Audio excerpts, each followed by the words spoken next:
Hi, this is one of the High Priests of Khonshu, Ray, from Into the Night, a Moon Knight podcast.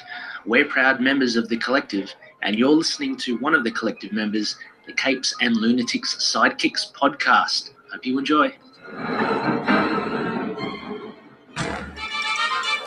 Hello, everyone, and welcome to Comic Capers, episode 14. Well, 2 weeks in a row, we're doing something not Marvel or DC. I am Phil, and that young thing over there with the smirk on her face is... Hey, y'all, it's Lil Hellfire. And no, it's not Archie's yet, but don't you worry, guys. Phil's going to be reading some Archies. I'm thinking maybe The Afterlife or Predator, something fun. But we are going to get to Archie, Philip. Then we'll don't do you that. Worry. Then we'll do that X-Men episode. Fine. All right, so we're discussing. I think this is the biggest episode. I mean, with like the most issues yet, because this episode and the next two, we're going to be covering the whole series. 144 plus issues. Some specials and stuff. Yeah, Invincible by Robert Kirkman.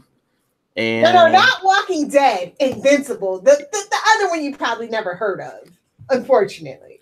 For now, I mean, they're working on... Amazon's doing they picked up the show. Is it animated or is it live action? I believe it is live. Let me double check. Okay. At first I thought I heard live, then I thought I saw somewhere I know, animated. I thought I saw live too, but... And I thought they were talking about a movie too, but I don't know. No, it's animated. Yep. Yeah. But it's adult animated. Yeah, because did I hear, is that another one Seth Rogen's working on maybe? Yes. Wait, no. He's doing something else. It's the actual movie. Oh, okay. So yeah. So yeah, we're gonna have a lot of Invincible. Hopefully, there's some faithful adaptation. I hope so. Wow, bless you. Oh God. She's allergic to quality, people.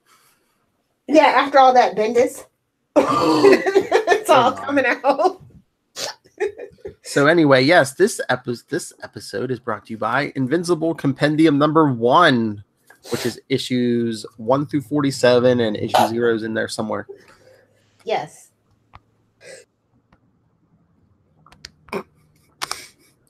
Oh my. Anyway. Oh my gosh, I'm so sorry, guys. I think finally all that traveling is just... Where is she traveling? South America? Anyway, so yes, we're going to start with Invincible. If you've never read this, I heard so many good things about this, so I picked up the first compendium, see right here, and I instantly fell in love with it, and no, not just because the main character's last name is Grayson. I was going to say, yeah, we're going to get to that, don't you worry. He's got a little black and blue costume. But I mean, if you love Walking Dead, I mean, especially you, our friends in Alaska, I mean, it's Kirkman writing, and like he uses like in this series every like superhero trope, but he makes it interesting. But he them too, though. Yeah. Yeah. And he got some of them right on their butts. But yeah. I got it. It's not Wade's World. Rob might listen to this. But I mean, this isn't like a kid's book, though. It's, I mean, you got some light. Okay, so it's bright and colorful, but the battles are brutal and gruesome. Oh, especially with the how do you say it? The Voltramite. The Voltramites or whatever. The aliens, man. They're like Superman class level strength. So like when they punch someone, they basically punch through them. So or that fight he had with his dad. Oh yeah. Oh, spoilers. Hey, this is a spoiler podcast. I know, we're always spoilers. So basically... Wait, this came out in 2011 and it's from 2003. If you haven't read up, this will entice you. 2011? What? The Compendium came out in 2011. Oh, okay. Because I was going to say, the final issue just came out not too long ago, 2018, right? February. Was it Valentine's Day? Something around there, right around that time. I don't know. 18th, February 18th, yeah. I don't think I could have handled... I mean, I usually like picking up the single issues, but I don't know if I could have handled it with this series. The last 12 issues are freaking, like, insane. They're steroids. He's, like, on this, like, grand tour to wrap everything up. And you're like, wait a a minute, we actually did wrap up most of the stuff. What else could be left? And then boom! We'll get to that in episode when we discuss Compendium 3, though. That's right. We're such a bittersweet bookmark moment, very much like Star Trek: The Next Generation, one of my favorite series to book and stuff. So, but I mean, it's basically a coming of age story. Mark Grayson, the main character, right before he graduates high school, discover he gains his superpowers because, like we said, his father's an alien, kind of like the Superman of this universe. Yeah, pretty much. And Global Globe are pretty much Justice League. He's basically Henry Cavill because he's Superman, but he has the mustache. Shut your mouth. We don't talk about the mustache. I know. Or the hairy chest. Why Superman has a hairy chest? Sometimes. Charlie Esser loves that. Most people to not do that, though. Oh, I know. Don't want to scare the young kids. I know. But yeah. So basically, turn off the ladies. Ooh. No taco meat. Oh, you like them hairless? Mm-hmm. Oh, good Lord. Anyway, so yes, Mark gains his powers, starts training with his father until he discovers his father's a traitor. Well, to the human race, the Empire sent his father to. He was the real Jarrell all along, bro. Basically, bring the world under Viltrumite or whatever, however they say, control. You know what? We should get Kirkman so we can ask him how to pronounce all this stuff. I've been trying on Twitter, Mr. Kirkman. Tell him we don't want to talk about Walking Dead. We want to talk about Invincible. Exactly, Mr. Kirkman. We'll just stick to Invincible. Although you know me, I'm like a super fan, so it'll take everything in me not to ask the questions, but I will do it if necessary. If that's what it takes to get him, we will stick to Invincible.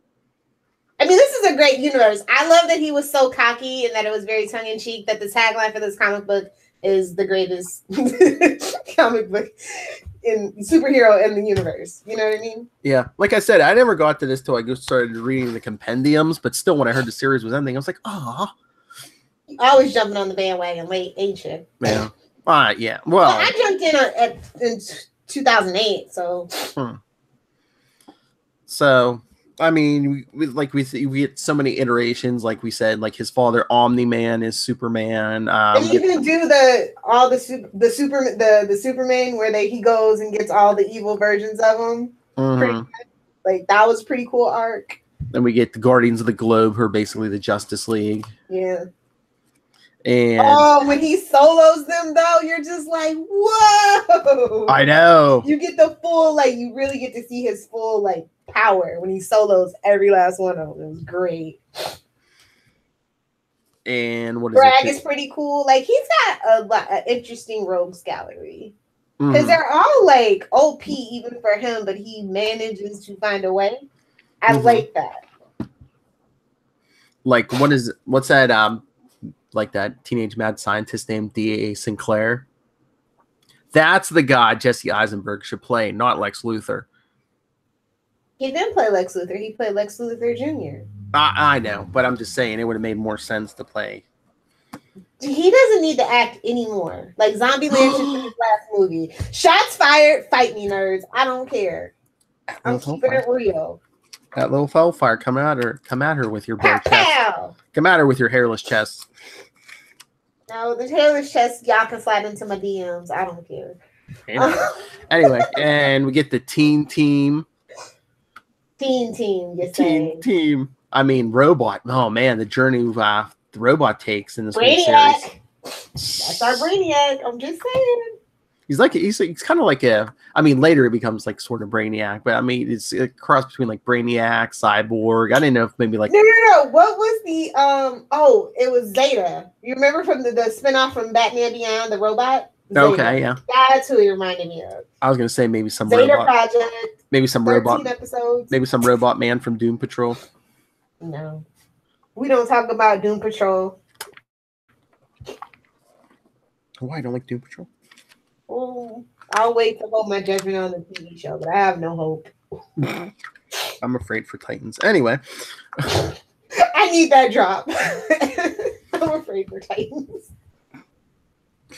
And then we get Adam Eve, who plays a big part in this series. Yeah. His support supporting cast is really solid too, which surprises me. I liked them all out of the gate. Whereas Walking Dead, it was kind of like, God, I just hate these people. You hate them until you love them, and these people, you love them until you hate them. Because each of them have kind of had that arc where you're just like, what? If you're a fan of the superhero genre, you would love this series. It's like Spider-Man, Nightwing, and Superman all rolled into one. Well, that's what I've heard many people make that comparison to Spider-Man just because it's the teenage hero But also like Nightwing because he is in his father's shadow. Yeah, and I thought you were gonna say Grayson. Yeah. Well, when he becomes a super spy in the next iteration, then we can make that comparison. And then what issue is this when 33 when Angstrom Levy sends him through alternate realities. Oh my god. Look, he slams in the Dr. Octopus. I haven't read there's supposedly a Marvel team up issue, like the newer one where Invincible teams up with Spider-Man. Oh, I want to read that. But yeah. Whenever that came out, I guess there was a Marvel team up series and he teamed up with Spider-Man. Must have missed that. Because I saw like a page or two online and like he takes him to Avengers Tower to meet the Avengers and he's like Spider-Man. He's like, okay, so in this world, and he's like, so he sees Wolverine. He's like, so you're Claw Man, so and you're Flag Man. That is my new name for Captain America. Yep. Flag Man. Mm-hmm. You leave Captain America alone. Well, when he starts acting like the Captain of America and comes saves us from this travesty, then I will. It's a fictional character, Lil. That's what they want you to think. It was really a documentary. The joke's on you. But I mean, you get so many. Like you said, so many like superhero cliches in this. But Kirkman does them good, like time travel, alternate realities. The time jump broke my reboot broke my heart. Well, that's not here yet. We're still in the first compendium. But I'm saying even in this one, when Angstrom Levy like strands him in that other, after he supposedly kills Angstrom Levy and he's stuck in that other reality, and like the Guardians or the Teen Team come from the future and they send them back to the Anatomy's like, tell me you love me, or tell me to leave you alone. Just give me an answer. It's funny. I really love the artwork, and I like the original guy, but the second guy really did step up, and at least the original guy did come back. So to finish out the 12-issue arc of the final. Corey Walker and Ryan Otley. Yeah. I dig Ryan Otley, but I think Corey, as somebody who does like penciling and inking and stuff, I probably have a higher affinity for him just because I dig his style. It's a little more crisp, but they're both equally great to me. And Mr. Otley, if you would like to join us, I mean, we could discuss Invincible. He's penciling Amazing Spider-Man right now. Yep. But and speaking of Spider-Man, that's like a shout out to 90s Clone Saga, the Mauler twins. Yes. Which one's the clone? No, you're the clone. I'm the clone. The one's like I had piercings. It's like, okay, if you're the original, why would you change your appearance? Shouting out Ben Riley. Very crafty. We could tell like Kirkman's just like a fan, like the rest of us. Yeah. Only he gets to put his on paper. Yes. Love that art. Paid for it. Look at that. I love the colors that they chose for the costume too. Oh, I know. Taylor also. I was just like, that's. I think I really like Gamby too. So I think that's like. As I was rereading this one, I was like, yeah, I did like art at first. Well, did I read? I think it wasn't in the back one of these compendiums. I think they're saying originally Kirkman was thinking of the name Bulletproof and, the character Bulletproof in here. That was going to be his suit and his name and everything. And then, I don't know. So, yeah, I like that he's so cocky though, like how he gets his name. It's just like, you're not invincible, And he's his principal. Did you catch all the jokes about the principal in the school? Yeah. He goes to Reginald Bell Johnson High, or wait, is that the school or the principal? I thought that was the school, but I don't know. Yeah. Carl Winslow, y'all. I think it's Principal Winslow, yeah, and then it's Reginald Bell Johnson High. I was like, Family Matters joke. You never go wrong when you're a 90s kid with the Family Matters joke. Oh, well, like the regular trades, most of them are like, do know most of those are like TV show type names. Yeah. It's like what is it? Like 8 is Enough, Family Matters. I think ones that might be Head of the Class or something, or 8 is Enough is a little before my time, but is there Growing Pains? Yeah, there was like a mix of like I think like a bunch of 80s stuff, maybe some newer, some older. Yeah. Well, it's clever, but you run out eventually unless you start going with like Alf, Small Wonder. Oh Lord, did you hear they're rebooting Alf? I hope. As the cartoon was great. I hated the TV show. The live action Alf's gonna break out of Area 51. If the Muppets couldn't make it, I'm just saying, and the new Muppets were actually really freaking fantastic. Mm-hmm. And if they couldn't make it, I'm sorry, Alf's not gonna make it. Alf's breaking out of Area 51 and going to live with a new family. Hide your cats. Hide your cats. I know he taught Starfire to eat cats. But before we get Elf, you know what we need? Science Dog. Yeah, that was the weirdest thing. That is like I know that is weird. Fueled nightmare material right there. Which that whole thing led into It reminded me of Mr. Peanut Butter from BoJack Horseman. What's up, Charlie? If you ever listen to this, yes, I just made a BoJack Horseman reference. Maybe he said he'd listen to the show now, this podcast, but we'll see. Anyway, but yeah, that all led into he discovered where his father went after he left Earth. He basically slept with a bug woman and had his brother.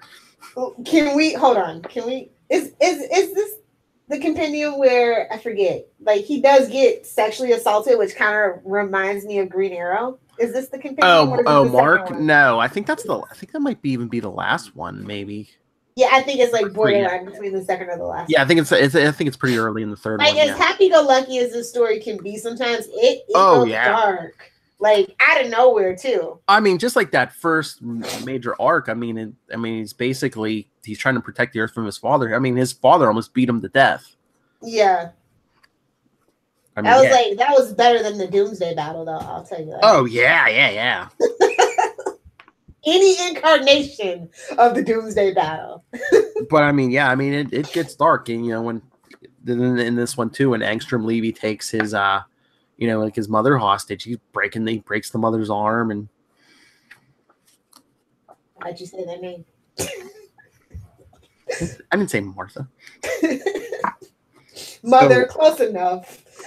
Everybody's got parent issues when you're a superhero. So, what about our man in black, Cecil? You know what? I never really cared for it. Yeah, I mean, in a way, he's kind of like a plot device. Convenient plot devices, convenient. Well, yeah, it's like this is how he knows. This is how Mark knows where to go. Yeah. Yeah. I think one of my favorite early issues has to be issue number 4, just simply because of the cover. You probably don't have that in the compendium, but I have like one of these issues. It's just a bomb, and it's called Uh-Oh. And it just like pulled me in. I think that might be the first issue that I ended up picking up, actually. What the cover you said? Yeah, it's the bomb, and then it's just Uh-Oh. And it's like zeros that got 1 second left on the bomb clock. It's issue 4. Yeah. Yeah, there you go. Oh yeah, that's the other thing. What was that? Oh no, that was that. Yeah, like the first major villain wasn't even like a major villain. It was just like a teacher who was taking revenge on the kids who caused his son to commit suicide. And he was bringing kids up with bombs. Yeah. I was just like, okay, this is the original 13 Reasons Why. Well, that's the thing. Yeah. Interesting. I mean, Kirkman tricks you. I mean, he makes you think he's going to go slow. Okay, the teacher is bringing kids up with bombs. And then, boom, Mark's dad is evil when he almost kills him. I know. You got like a Batman versus Superman level fight. It's just like, whoa.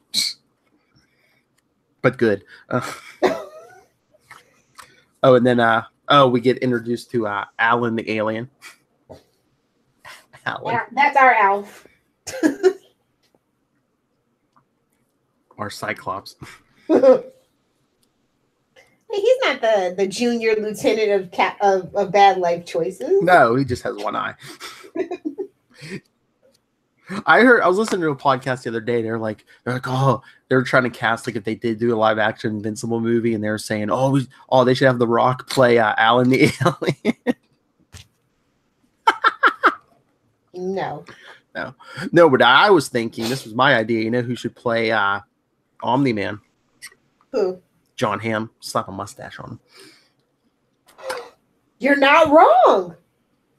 He looks the part, man. I'm telling you. And he acts the part. Smug son of a. Yeah, man. I'm telling you.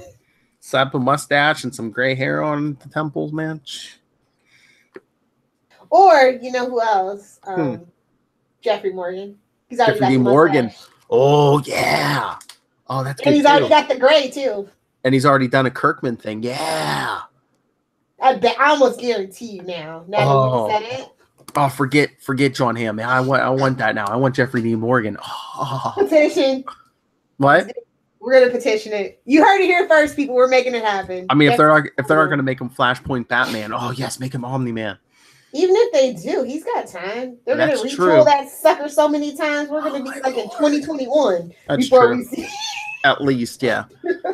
Oh my god! But yes, I didn't know I wanted that until you said that. Oh, Jeffrey Dean Morgan is Omni-Man. Jeffrey Dean Morgan in more things, please.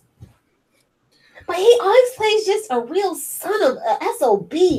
Hey, it's work, man. It's work. He's so good at it.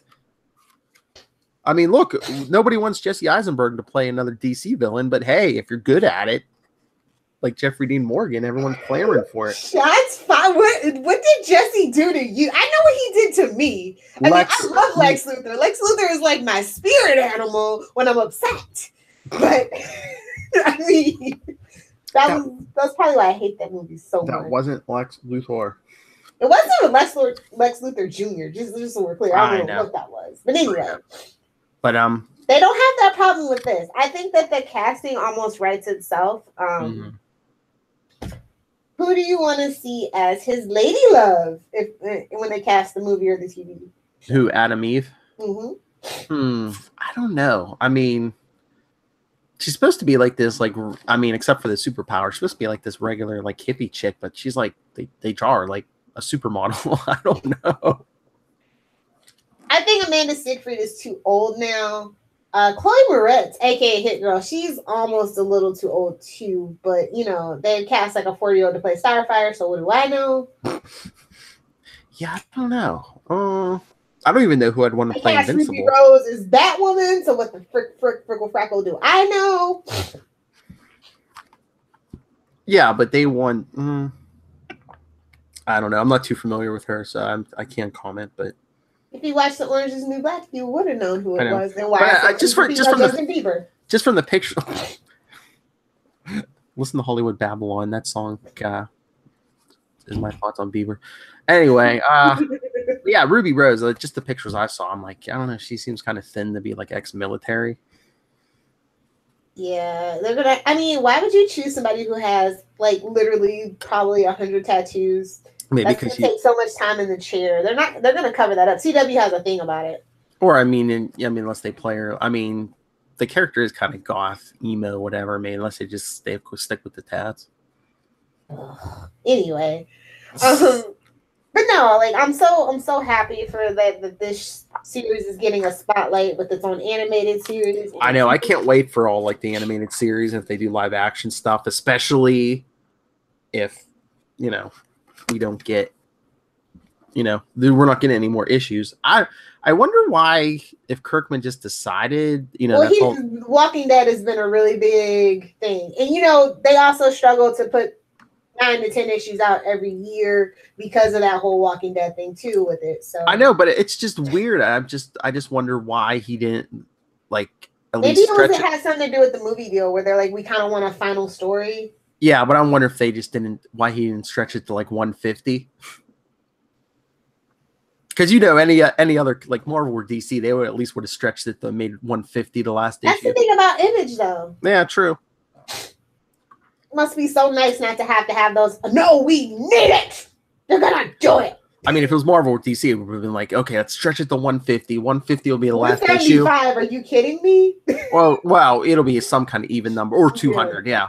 But in the last issue will be this thick. I know, like that's the thing. I was originally collecting like the volume hardcovers, Mm-hmm. and then I was like, I'll just wait for the compendium now.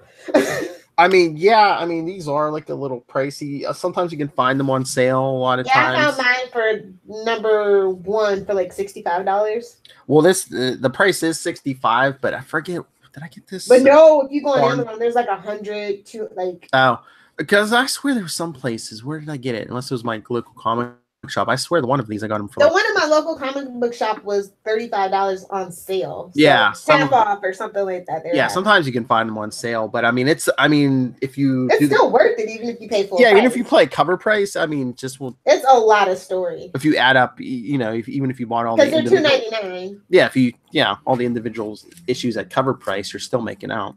Yeah. I think this is more like omnibus, like the Marvel omnibuses. I don't know. I never really I don't know. They're not like as nice or something like the ones that I have. And I mean, I think maybe that's because just the way I read it, but I think this lends itself more to binge reading. Yes, and we need more binge reading. Yes, especially comic book form. I mean, this is like a Netflix or Hulu. Yeah, this is good, very good binging. I like it because it's all of them too. Do you know what I mean? Not just selected stories. Mm-hmm. That drives me insane. Yes, I love it when you get to like a complete run. But yeah, all around volume, Compendium 1 is amazing. It covers the first 9 volumes. We get Star of the Conqueror, but better. Yeah. So much. I don't know, just pick it up, guys. I mean, this is hands down A+. Like, I really, as a person who's moving away from the big 2, I was kind of sad to see this end because this was like the premiere thing for Image back in 2002, 2003. It spun out of Tech Jacket, and like the whole Invincible verse is pretty big now. Mm-hmm. Which we'll get to more in Compendium 2. Oh, this is so good. But yeah, also the origin of his brother, like we said, Oliver. Yeah. Basically, Kid Invincible. Yeah. You always got to have that kid sidekick. Yep. So yeah, what is it for you? I'm trying to think. I always think of it as like a one series, but I mean, it's probably for all 3. It's probably going to be an A for me. I love this series. Like I said, I picked up the first Compendium, and then I was like, I must hunt down the second one. Then I was like, I have to hunt down the third one, and it wasn't out yet until recently. I was like, I gotta wait. I was half tempted. You waited for the final 12 issues. Like I actually ended up picking up the single issues. I was gonna say I was half tempted to say, well, okay, what issues are in that third Compendium? Maybe I'll just go hunt down, like the last 40 issues or whatever. But well, good luck finding them. Not too many comic book stores actually really carry them. Like, I've been a lot of places, and it's just like. Yeah, I saw like the last recent 10 or 12 in my store, but yeah, I wasn't sure they actually promoted it, made a big deal about it. Which Image doesn't really do a lot unless it's like unless it's Walking Dead at this point now. Well, yeah, I was gonna say it's Kirkman, so yeah. But yeah, like I prefer this to Walking Dead, even though I'm such a super fan. Just because like Walking Dead, it's a sludge. It's a trudge sometimes, It's very like emotionally draining. I mean, you have to wait for your rewards for so long with Walking Dead. I mean, and this thing moves too, so fast. Yeah, and it's like, it's not it's not near, old school Marvel or DC stuff. People die and stay dead, or people turn evil or switch alliances, or.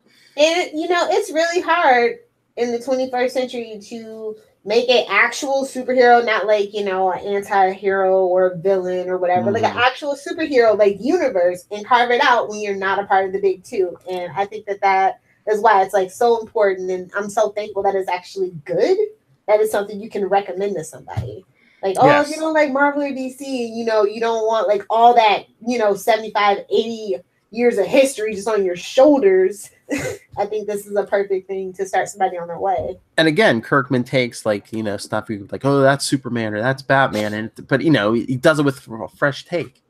Yeah, and it's funny. Like that's something that a lot of superheroes have lost is their humor lately, and so like I'm just totally against that. And Oh so yeah, this one is like funny. Again, nice mixture. You get humor, but also we get those dark moments and when you least expect it too. Like I think Kirkman's a sadist. He likes to see us cry.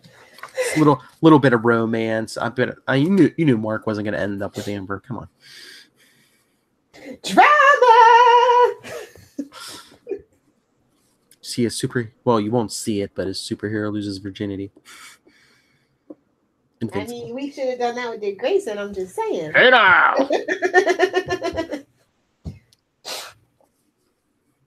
We can get a flashback. It's not too late. Come on, who's ever writing Nightwing now? I don't even know anymore. If it was Seeley, he would have done it. So, anything else?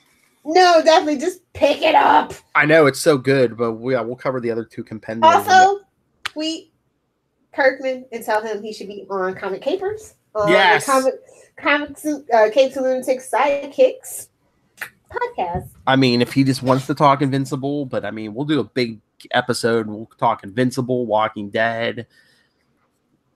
I think he has a couple new series out too, right? I mean, you don't need us, Mr. Kirkman, but you can promote. We're fans. Yes. Ask Kelly Thompson. You'll have fun. That's right. We'll put your comments on a loop. Sounds sort of naughty now that I'm saying it. But yeah, well, we love your work. Or the artists, because yes, I told you. When's the last time we had artists on? It's been a while. Yeah, but I would love to talk to artists. I have 2 requests in for artists for Quantum Zone. Of course you do. That other podcast. You can come on whenever you want, but you don't read Quasar. I don't. That's his other family, guys. But you should support it because it comes on usually every Friday right after Capes and Lunatics. The first wife's mad at me, people. Never. You boys are so cute, though. You are. You guys should definitely check out Quantum Zone, even if you're not a fan of Quasar. I had to go on an internet hunt for Real Professor. Just to shut Charlie up. All right. Anyway, let's give them our information so they can contact us if they want to. Yes, if you want to, if anybody listening wants to share your thoughts on the Invincible series, or hey, Mr. Kirkman, Mr. Otley, Mr. Walker, if anyone wants to talk, Capes and Lunatics at gmail.com, Comic Capers on Facebook, at Comic Capers Pod, and at CL Sidekicks on Twitter.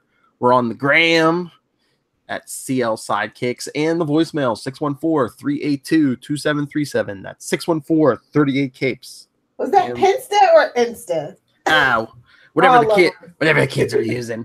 Anyway, Lilith, if nerds want to, if hairless nerds want to fight you, where can I get a hold of you? Well, if you got a smooth chest, you can slide into my DMs at Lil Hellfire. But if you want to talk Smallville, Superman, and you love to swear, hit me up at Save Me Podcast on Facebook, Twitter, Pinterest, and Instagram. And are we doing Death of Superman or no? What was the consensus? Oh, well, not this week. We're doing our big Fantastic Four special. 3 hours, guys. It starts with super connectivity, then Capes and Lunatics, and ends with the Quantum Zone. Yes, and if I time this right, if you're listening to this on the podcast, you'll be able to listen to the Quantum Zone tomorrow after you listen to this episode. Ooh. Look at our Gelman all grown up. Thanks, Reach. All right, everyone. Again, send your thoughts, what you think of Invincible. You know, it's awesome. If you're a fan of Kirkman, check it out, even if you're just a Walking Dead fan.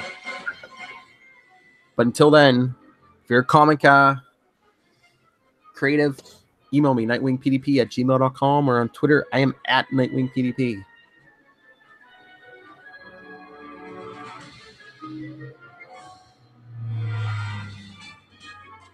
Be a hero.